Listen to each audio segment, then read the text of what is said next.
Councillor Whittam is intending to be here, but he's on his way from work. Right. Second item is the minutes. Does everybody agree these are a correct account of our last meetings? Yep, right. I'm not aware that we've received any questions from the public. None have been received. Thank you. Right. The next item is a unsocial hours allowance, and I think that is Angela.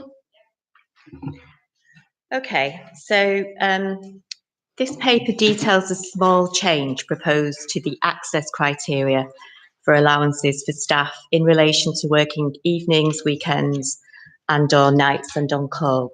So you'll already know that as part of our pay strategy, we've already got in place a number of allowances to remunerate staff when they undertake additional commitments outside of the Monday to Friday 9 to 5 kind of core hours working.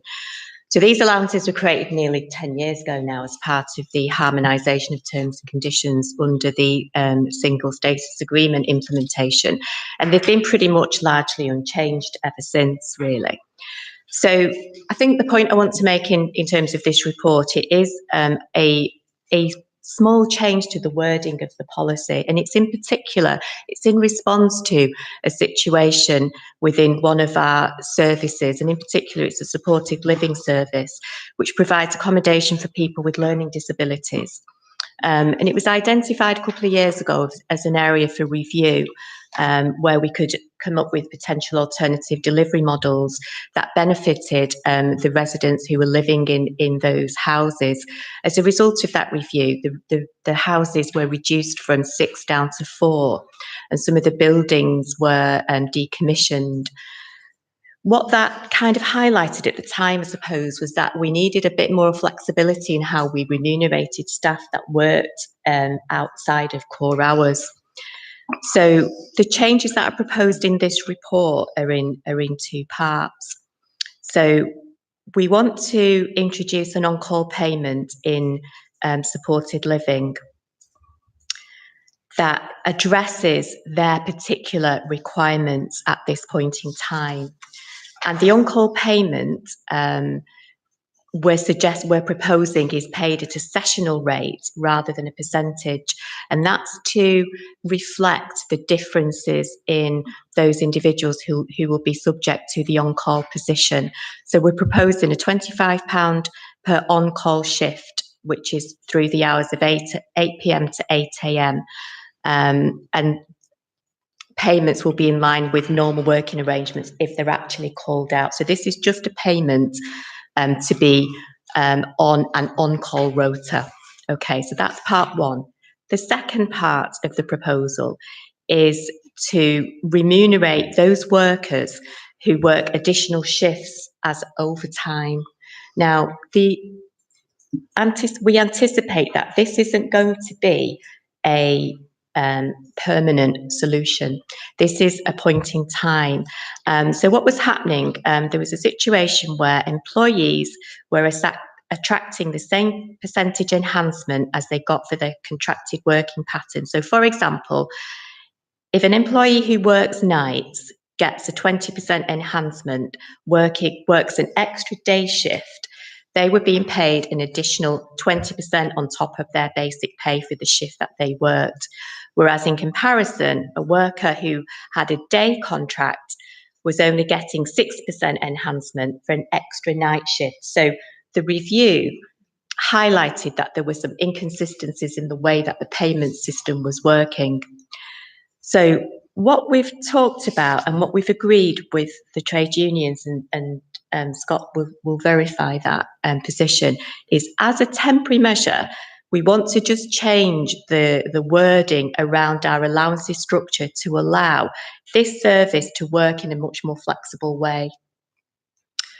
So the current wording we're proposing to alter is so that our night workers who work through the night, if they then work an additional shift in the daytime the remuneration proposal is that they won't get 20%, they'll be remunerated at 10%, and that's the change that we want to make to the allowance policies, allowance structure at this point in time.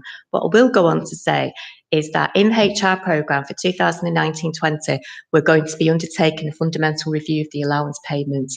So this is going to be a point in time to allow the supported living service some extra flexibility in how they deploy their services. In speaking to the manager in supported living, what's happening at the moment is night workers are just working nights and day and evening workers are just working day and evening. And all this allows us to do is to provide, as I say, that extra flexibility. So if a night shift worker wanted to and was able to pick up a day shift, they can, and they'll be remunerated at an appropriate level. So this is the proposal, and as I say, the discussions have been held with the supported living service, with the employees and with the trade unions, and the proposal seeks to adjust the wording on the 10% allowance to allow that to happen in this service. Hope that makes sense, because it's one of those, that's sometimes quite difficult to explain. Any questions or comments for Angela? Just comment, Chair, thank you very much indeed, and responding to change is mental, what is essential. In this case, where there's been mandatory reduction in norms, changes everything. I was going to ask you, the trade unions, you've come in the report, like the trade unions, Yes, thank you. I just wonder how this increase compares with other Greater Manchester boroughs. And the reason for asking the question is because we've seen it in other areas of the council where changes possibly end up with a competitive disadvantage in terms of what's on offer in other close boroughs. And I don't want to suddenly find that our supported living service is losing people for a small term change, because they can actually find a better way of doing exactly the same job 5 minutes down the road. We've seen it with social work and other areas. I know this isn't across an entire directorate. It's a smaller setup, but nevertheless, I think it's still something that we need to be aware of. And if you can comment on that, I'd be grateful. Okay, so I think the first point is this is a solution that is a point in time. So in speaking to the head of the supported living service and the individuals and the trade unions, they've not indicated that this would be a particular reason for people to A, not undertake the additional shifts, or B, to leave the organisation. I think I hear what you're saying, and I think the important thing to say is that we will be doing a fundamental review of all of the allowances in Trafford. And I think at that point that we will do all of the things that we would expect to do in a review position. So we will do some benchmarking with other parts of Greater Manchester. And I think, the position as it stands at the moment was the most suitable proposal, the most suitable solution to the present set of circumstances. Lovely. Okay, thank you. Thank you, Chair. Councillor Acton. Yeah, I think I agree with the recommendations. I think it's dealing with an inconsistency that seems to me has been unfair, and that's putting right that unfairness, and the fact that there has been consultation with staff and the unions, and they've agreed with the proposal. But obviously, it will be a short-term proposal because there is a fundamental review to be considered a later date. So I'm fully supportive. Councillor Slater. I'd just like to understand what consultation has taken place with the trade unions, because this is part 3 is a collective agreement, and it's a fundamental change to people's terms and conditions. So if have the trade union balloted their members in relation to this, and if so, have you got a collective arrangement from the trade unions? And if you haven't, are you intending to dismiss and re-engage? Because actually, it is a detriment to those staff that work on nights. So I do have a concern. So the current allowances structure was in place on the back of the implementation programme that Trafford took in 2009, 2010. So I can't comment on whether, I would assume that there would have been a collective agreement in place at that time to arrive at the 20% out of hours position for night workers. So that should be in place.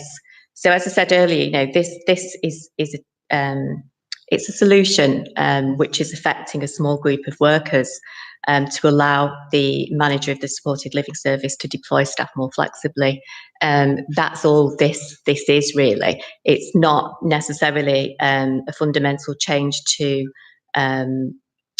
the terms and conditions that are in place at this point in time. In terms of consultation, the consultation took place with the trade union representatives, who, again, as I say, were involved in co-designing the solution. So, that's kind of where we are at this point in time. It's not meant to be anything more fundamental. It's really to resolve some of the immediate staffing issues. And when we look at the fundamental review, at that point, depending on where we get to, we'll obviously then seek to involve the relevant level of trade union involvement, and we'll make sure that obviously the trade unions are involved in the working group. And if we need to get a collective agreement in place, then absolutely we will do. But to change this is a change to the collective arrangements, isn't it? So what discussions have you had with that group of staff? Are they happy for that? Do they understand it's a change to their terms and conditions? That's what I'm trying to sort of understand, because sometimes people don't realise that actually when you're changing something like this, even if it looks like a small tweak, it's changing part of the green book T's and C's. And I think that we need to be really clear with staff, because if you haven't got a collective arrangement for just this small change, what you're saying is that it could be, a re-engagement situation. And absolutely. That's not where we want to be. My understanding is that we have. Got agreement to the small change. But what I'll do, Councillor Slater, is I'll kind of get that assurance to you. So the employment committee has that level of assurance in place, and I'll share that outside of the meeting. Thanks. I just wanted to say one more thing, because obviously we don't want to see detriment to terms and conditions. We want to have, as Councillor Hyman was saying, we want to have the best T's and C's across the Northwest if possible, so that we attract the best people to come and work for us. So I think that, if we can have a look at what that looks like going forward, that'd be really helpful. Thanks, Angela. Yeah, no problem. And as I say, the trade unions will form a really important part of the review programme going forward. Any further questions for Angela? No. Then we'll move on to the fostering leave policy. Is that you, Sarah? Angela? Me again. Okay. So this is it's a good news story, really. I think, Trafford already has a range of family-friendly and flexible working policies. And we're always looking at, kind of what additional provision might be appropriate to support our staff. So currently we have specific provision in place for staff who are also foster carers. So again, you'll know we've got statutory responsibility for looked after children, and we act as a corporate parent to provide the best possible care and safeguarding for children who are looked after by the council. So, fostering is one of our, key mechanisms to help to improve the outcomes for our children in care. And we're trying to increase the number of foster carers. So what we're proposing to do is, we've already got a fostering support policy, but this enhances that policy. So we are proposing to give staff who are either going through the assessment process to become a foster carer, or who are a foster carer up to 5 days paid leave in a 12-month period in order to undertake their foster-related commitments. So this is in line with sort of suggested good practice, and we've done some benchmarking across Greater Manchester. And in our benchmarking, only one council had a policy with an unspecified number of days of paid release for staff each year. So 5 days is suggested as good practice, and it shows a real commitment from the council, to support these staff. And in the policy, it also details that if staff need any more time off, they can request authorised paid time off. And there's various other options around flexibility as well. So by putting in place this policy, it's going to support one of the council's aims to provide the best outcomes for our looked after children. It's going to support staff who foster. It's increasing the awareness of fostering, which I know we're doing anyway. And it may help with staff to consider fostering as well. So it's also going to improve our employment offer. So as part of our aim to be an employer of choice, we can promote our organisation as a fostering friendly employer through the fostering network. And, we can encourage other organisations in our borough as well and through our partners to be fostering friendly. And we can role model all of that good practice. So subject to the comments of Employment Committee, we're hoping to implement the new policy on the 1st of April, supported with, kind of information and communication for people who might want to take on that really important role. Thank you, Angela. Councillor Acton? Yeah, I do support the recommendations. I think it's a positive step. I was surprised actually that that 5 days. I would have thought we'd have more than 5 days, but that's just probably my thought process. So I was surprised that is a kind of norm for good practice. We are the corporate parents at the end of the day, and I think the more that we can help foster carers, which is absolutely critical in terms of our care within this borough of children. I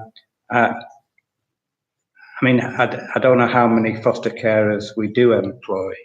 It would be useful to know that figure, and whether we did consult with them.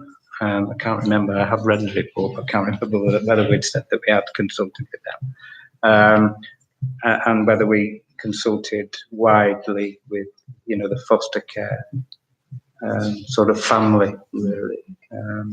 So yeah, a slight surprise to it's not more than 5 days, but I understand obviously that we're in line with what's good practice, so I fully support it. Councillor Rigby?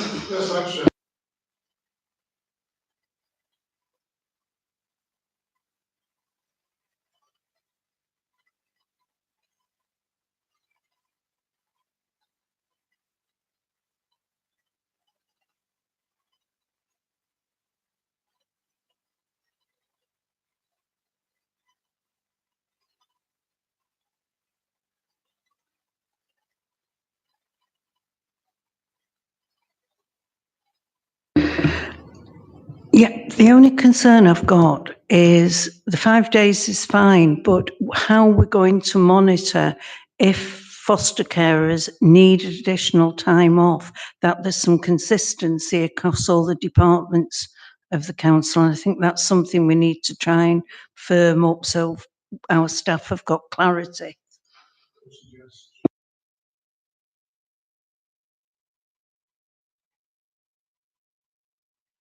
I just want to be aware of any potential problems going forward and that staff feel they're treated fairly. Thanks. Yeah, we'll factor that into the arrangements for how we kind of monitor and roll out the application of the policy. So thanks for that. Yeah, can I just add to that? It'd be useful to have regular updates Absolutely. In terms of how the policy is being implemented and whether we can improve upon it as well. Yeah. Yeah, that'd be fine. Any further comments on this paper? No. In that case, we'll move on to agency spend. Thank you, Councillor Bennett.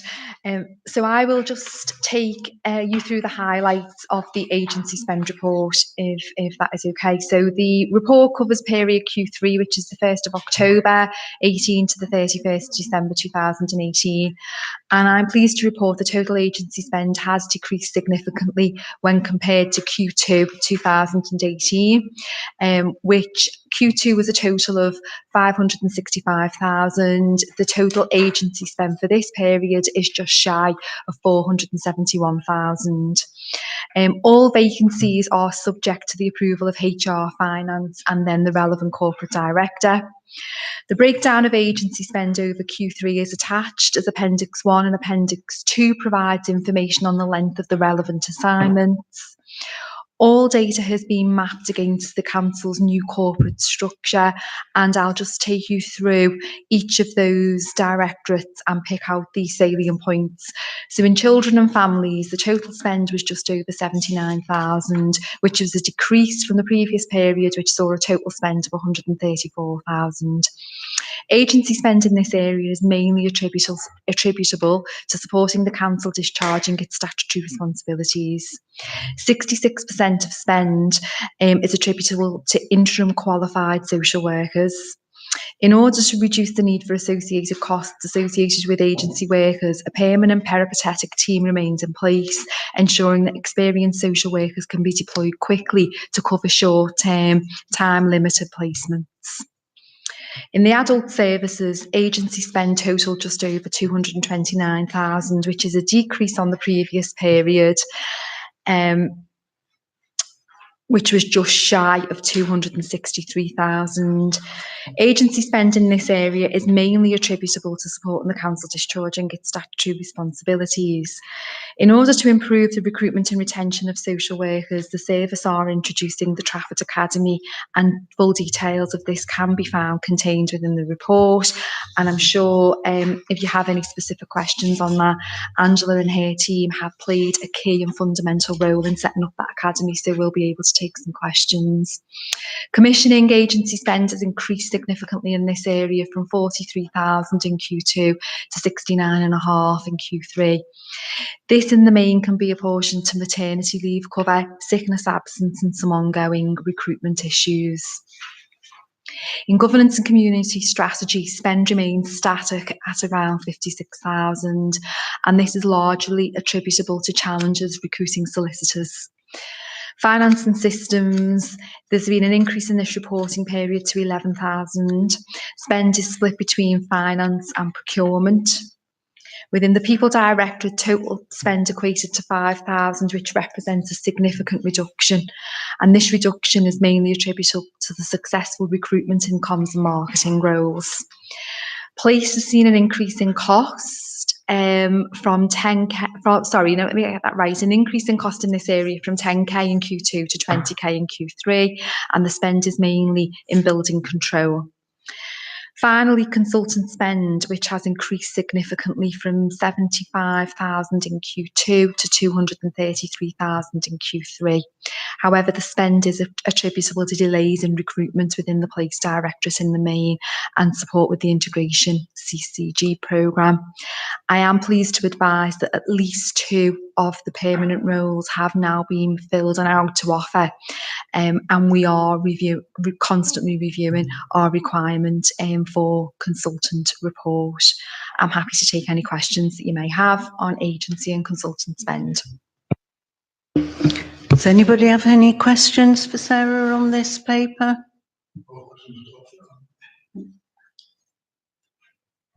It's not a question.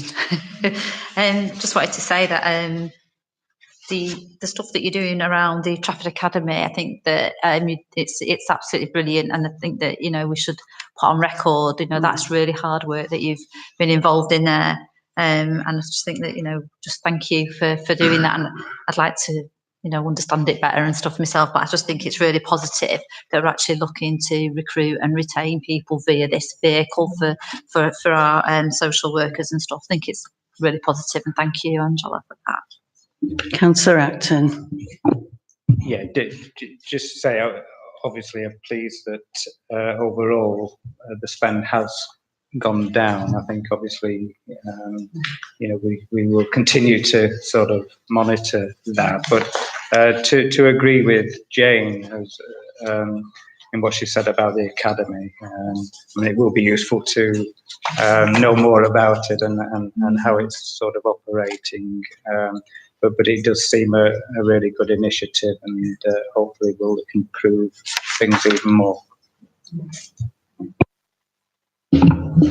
I think what we could do at the next employment committee, we could, with the strategic lead who's running the academy, we could perhaps do a presentation on the Trafford Social Work Academy. So it's an opportunity for everybody to get to know more about it, and by which time it will be a little bit more developed as well, kind of further down the line. So. Okay. It sounds like the old Ipswich model to me. Not for this meeting, Sarah, but on 2.17, can you provide us with some more information around those couple of lines, how that actually looks and what that's involved? Thank you. Workforce update. Sarah, I think that's you again. It's back to me again. So I will revert to my comments from the previous meeting in relation to the trend analysis coming out of the workforce update for this particular reporting period. I'm happy to take any questions that colleagues may have on that report whilst we're all together. Does anybody have any questions for Sarah on this item?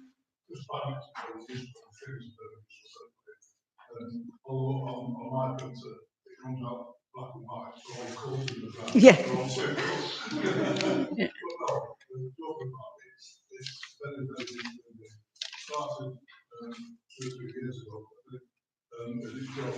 Yeah.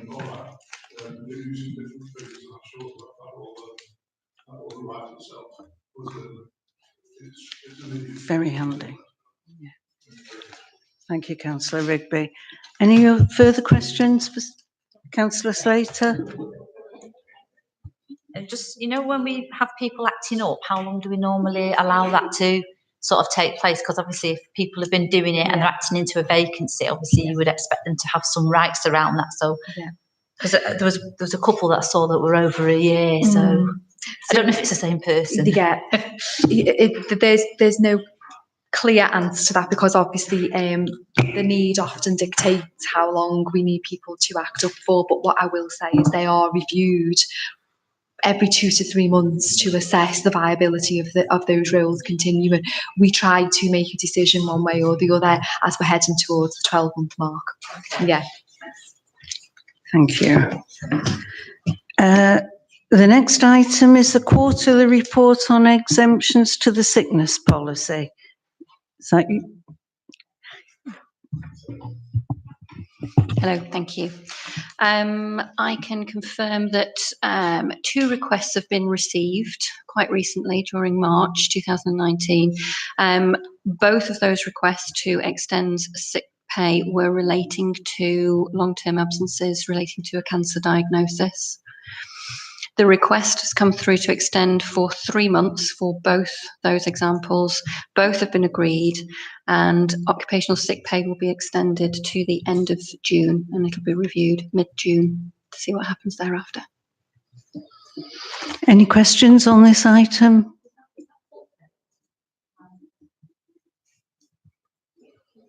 Thank you.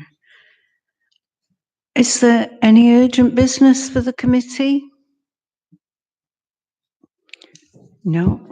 Well, in that case, I declare the meeting concluded. Thank you all.